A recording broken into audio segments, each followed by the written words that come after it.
Bismillahirrahmanirrahim. Lecture number 24, unit number 5, sub programs and file handling. 10th class, in our previous lecture we had studied about user defined function. What is user defined function, how we can define a function, and how we can use it. Today we are going to study about subroutines. What is a subroutine and how we can use a subroutine? A subroutine is a self-contained set of statements that can be used from anywhere in a program. The subroutine performs its specific task and then returns control to the part of the program that's called the subroutine. It's like you are programming, you make a patch of program that you are going to use, some like say for error handling. Whenever error occur in the whole program, that patch of the program will be called out. It will provide you information and then go back to the location where from it is called. Sometimes it is more convenient to structure a sequence of statement as a subroutine than as a function. Subroutines are similar to functions in the sense that they can be referred from other places in a program. Unlike a function, however, a subroutine is not given a name and it can be used to determine more than one numeric or string quantity. In basic language, go sub return and on go sub statements are used for subroutine. Here sub means subroutine. Go sub return statement.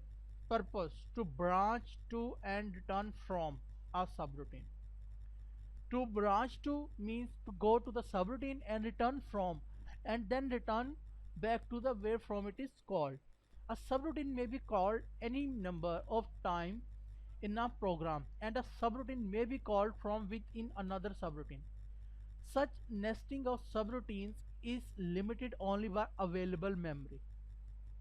A return statement in a subroutine causes GWBasic to return to the statement following the most recent goSub statement. A subroutine can contain more than one return statement. Should logic dictate a return at different points in the subroutine? A subroutine can appear anywhere in the program but must be readily distinguishable from the main program. To prevent inadvertent entry, precedence the subroutine by a stop and or go to statement to direct program control around the subroutine. We use the subroutine program and return program to sorry go sub return statement for this purpose, but so it does not make complexity or do anything other than the we have required. We use stop and or go to statement to stop the working of subroutine. Line number, go sub, line number, return line number. Here on this line number, go sub, where it is called, a line number will be given where the whole program is, or you have written about the sub program which one should be executed. And here the line number that you will give is the line number that will be after this line number, so that the program continues the execution in the sequence. Line number is the starting line number of the subroutine and optional in return statement. Example: 10 goes up 40, 20 print back from subroutine, 30 and what is on 40, print subroutine, 50 print in, 60 print progress, 70 return. Run. Subroutine in progress. Subroutine in progress. Back from subroutine. This is the back from subroutine. The end statement in line 30 prevents re-execution of the subroutine.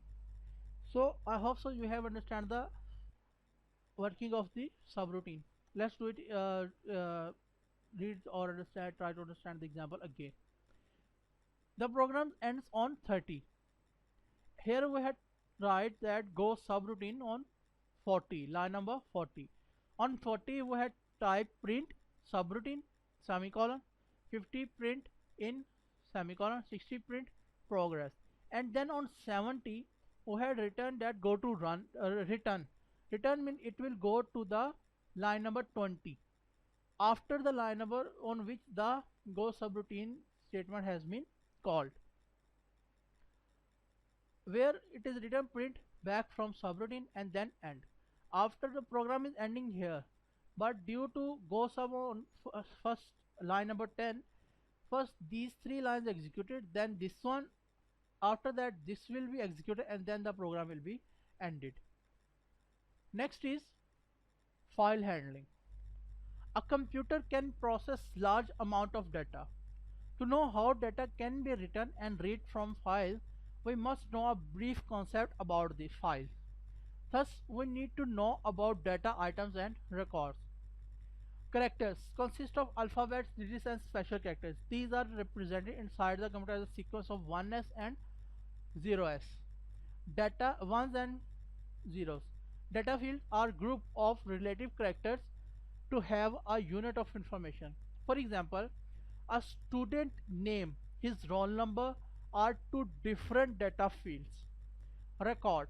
Record are group of related fields is called record. For example, the combination of name, father name, roll number, age, address is a record of a student. Up till now, we use different techniques to get data in program. For example, let input, read, or data statement. It is always useful to store input and output in a data file. The most important files are program files and data files. Program file contains the program or instruction for the computer. Data files Data files contains data information needed for programs to perform execution successfully.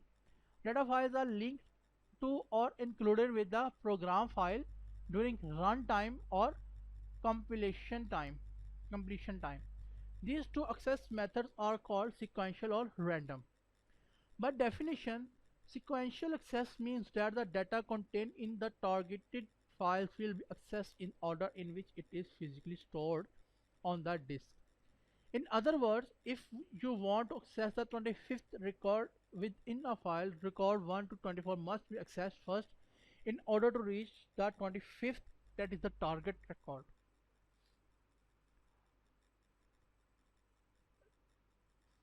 Sequential files, it is important to note that a file position pointer is used by a file to point to the next record to be processed in the file.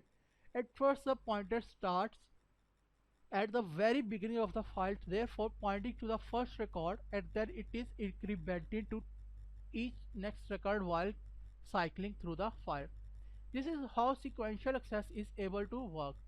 The imaginary file position pointer is actually sequentially moved to each record within the file until the target record is reached. So this is the way how the file has are handled and how are the pointers moved.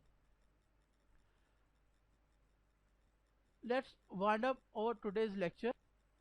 Regarding today's lecture or any previous lecture, if you have any curious issue, leave a question in the group. I will guide you in the group. If you have any of the issue regarding today's lecture or previous lectures, let me know. I will catch you in next lecture. Till that lecture, take care yourself. Allah Hafiz.